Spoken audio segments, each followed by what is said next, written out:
আমাদেরকে 16 ঘন্টা খাটানো হয়, 24 ঘন্টা একদিন, তাই না? একটা মানুষ 16 ঘন্টা পরিশ্রম করে, তাহলে থাকে কি? তার ঘুমের টাইম কি থাকে, খাওয়ার টাইম কি থাকে? কিছুই থাকে।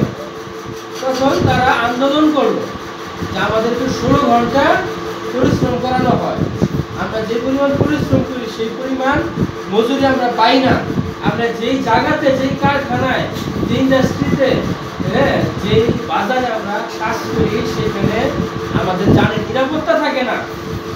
এই জন্য তারা কি করলো, আন্দোলন করলো যে আমাদের 8 ঘন্টা ডিউটি বেশি আমরা করব, আমাদের ন্যূনতম মজুরি দিতে হবে এবং আমাদেরকে কি করতে হবে, কাজের একটা নিরাপত্তা দিতে হবে, যাতে মানুষের যারা কাজ করবে তাদের নিরাপত্তা। তারা এই দাবিতে কি করলো, তারা আন্দোলন করলো এবং তারা ধারাবাহিকভাবে হরতাল, মিছিল, মিটিং করে গেল। তারপরে 1886 সালে 1 মে তারা ঠিক করলো এই দিন ধর্মঘট করবে, সমস্ত কাজকাম বন্ধ থাকবে। আমেরিকাতে কি হলো, 3.5 লক্ষ শ্রমিক তারা একত্রিত হলো। চিন্তা করে ওই সময় মানুষ কত ছিল, তার মধ্যে 3.5 লক্ষ শ্রমিক তারা ঐক্যবদ্ধ হইল। ঐক্যবদ্ধ হইয়া তারা এই 1986 সালের 1 মে কি করলো, ধর্মঘট করলো। এবং ওই ধর্মঘট করার পরে ওই সময় যে সমস্ত ইন্ডাস্ট্রির মালিক ছিল তারা পুলিশের সহযোগিতায় সেই ধর্মঘটকে বানচাল করার জন্য সেখানে লাঠিচার্জ করলো। তারপরে তো কাজ হলো না, তখন সেখানে গুলি চালাই এবং গুলি চালানোর পরে সেখানে 11 জন শ্রমিক মারা গেল। এবং 11 জন শ্রমিক মারা যাওয়ার পরে ওই সমস্ত যারা নেতৃত্ব দিচ্ছে শ্রমিক আন্দোলনের, তাদের ভিতর থেকে 8 জনকে গ্রেফতার করা হয়েছিল এবং তাদেরকে বিচার দেওয়া, ফাঁসি দেওয়া হয়েছিল। এরপরও আন্দোলন থামে নাই, আন্দোলন তারা চালাই গেছে এবং চালাই যাওয়ার পরে 1890 সালে কি হইল, এই তাদের যে 8 ঘন্টা দাবি, এই 8 ঘন্টা দাবিকে মাইনা দিল এবং সারা পৃথিবীতে তখন ব্রিটিশরা এবং আমেরিকান সারা পৃথিবীর সব জায়গাতে এই 8 ঘন্টা দাবি বাস্তবায়ন করার জন্য নির্দেশ প্রদান করে। এবং তখন একটা সংগঠন তৈরি হলো, ইন্টারন্যাশনাল লেবার অর্গানাইজেশন, এটাকে সংক্ষেপে ILO বলে। এটা পৃথিবীতে আজও আছে এবং সারা পৃথিবীতে শ্রমিকদের নীতিমালাগুলি তারা তৈরি করে। কথা বুঝতে পারছি? এই সংগঠন তৈরি হইল এবং এই সংগঠনের মাধ্যমে সারা পৃথিবীতে নির্দেশনা দেওয়া হইল শ্রমিকদের কাজের ডিউটির সময় হবে 8 ঘন্টা। কথা বুঝতে পারছি?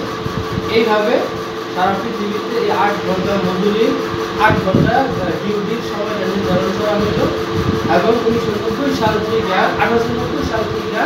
1 মে শ্রমিক দিবস হিসেবে বা মে দিবস হিসেবে এই দিবসটা পালন করা শুরু।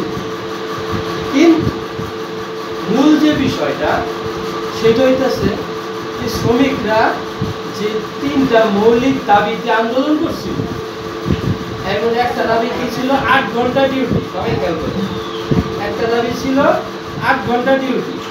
2 নম্বর দাবিটা ছিল তাদের ন্যায্য মজুরি। 3 নম্বর দাবি ছিল তাদের কর্মস্থলের নিরাপত্তা, যাতে যানবাহনের নিরাপদ থাকে। এই যে দাবিগুলি ছিল, এই দাবির ভিতরে কাগজে কলমে 8 ঘন্টা মাইনে নিছে, কাগজে কলমে 8 ঘন্টা মাইনে নিছে। কিন্তু আজও পর্যন্ত সারা পৃথিবীতে 12 ঘন্টা করে ডিউটি করানো হয় এবং তারা বলে আমরা ওভার টাইম দিতেছি। তারা 4 ঘন্টা ওভার টাইম দেয়, ন্যূনতম নামে মাত্র কিছু ওভার টাইম তারা দেয়, কিন্তু কাজ তারা 12 ঘন্টা করাই দিতেছে। এই একটা দাবি। 2 নম্বর হইতেছে তাদের দাবি ছিল ন্যূনতম মজুরি।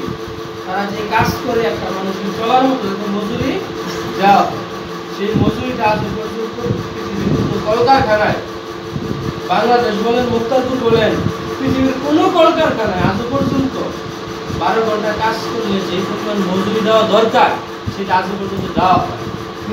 আর 3 নম্বর যে দাবিটা ছিল কর্মস্থলের নিরাপত্তা, যাতে যানবাহন নিরাপদ থাকে, মানুষের যাতে মৃত্যু না হয় কাজ করতে গিয়া, এই জিনিসটাও নিশ্চিত করা হয় নাই। সারা পৃথিবীতে কলকারখানায় কাজ করতে গিয়ে আজও পর্যন্ত মানুষ মারা যায়। মানুষ মারা গেলে কি করে সর্বোচ্চ তার পরিবারে ডাইকেন না সান্ত্বনা দিয়া সর্বোচ্চ 50,000 সর্বোচ্চ 1 লাখ টাকা দেয়। একটা মানুষের জীবনের দাম 1 লাখ টাকা হয়, কিন্তু 1 লাখ টাকা ধরাই দিয়া তারা কি করে তারা পার পেয়ে। এমনও আমি দেখছি, আমি একটা কারখানায় কাজ করি, এমনও দেখছি মানুষ মারা যাওয়ার পরে হ্যাঁ তার যে ফ্যামিলির লোকটা মারা গেছে সেই ফ্যামিলির একমাত্র উপার্জন লোক মারা গেছে, সেই ফ্যামিলির বুঝায় মাত্র নেতা মেতা ধৈর্য বুঝায় 50,000 টাকা দিয়ে এরকম ঘটনা ঘটতেছে। এই সম্মানিত উপস্থিতি, এই যে শ্রমিক দিবসের ঘটনাটা, এই ঘটনাটা আপনারা যদি বিচার বিশ্লেষণ করেন তাহলে দেখবেন বাংলাদেশটা চিন্তা করেন, এই বাংলাদেশের শ্রমিক দিবস আসলে, মে দিবস আসলে কি হয়, গার্মেন্টস থেকে কিছু নারী পুরুষ রাইনা জায়গায় জায়গায় সমাবেশ করায় মিডিয়াতে ফোকাস করায় যে এই যে আমরা শ্রমিকদের পক্ষে কাজ করতেছি। কিন্তু আসলে কি হয় বাংলাদেশে, কি হয় আসলে বাংলাদেশে যারা শ্রমিক নেতা আছে, তথাকথিত শ্রমিক নেতা, তারা ওই শ্রমিকদেরকে 500 টাকা সর্বোচ্চ 1,000 টাকা দেয়, দিয়া 2 ঘন্টার জন্য 4 ঘন্টার জন্য একটা সমাবেশ করে তারা দেখায় আমরা শ্রমিকদের পক্ষে কাজ করতেছি। তারা দেখায় রাশিয়া থেকে, ভারত থেকে টাকা খায়। রাশেদ খান মেনন নাম শুনছেন? রাশেদ খান মেনন নামে একটা লোক, একটা এমপি ছিল, এখন না, নাম শুনছেন? হ্যাঁ, আচ্ছা, এই রাশেদ খান মেনন ওয়ার্কার্স পার্টির নেতা। ওয়ার্কার্স মানে শ্রমিকদের পার্টির নেতা। একবার নারায়ণগঞ্জে বিশাল আন্দোলন হইল শ্রমিকদের বেতন বৃদ্ধি, আরো প্রায় 15 বছর আগে। তখন যে গার্মেন্টস আন্দোলন হইল, সেই গার্মেন্টসের যিনি চেয়ারম্যান, তিনি রাশেদ খানকে ফোন দিলেন, আপনি আসেন, এখানে শ্রমিক আন্দোলন করতেছে।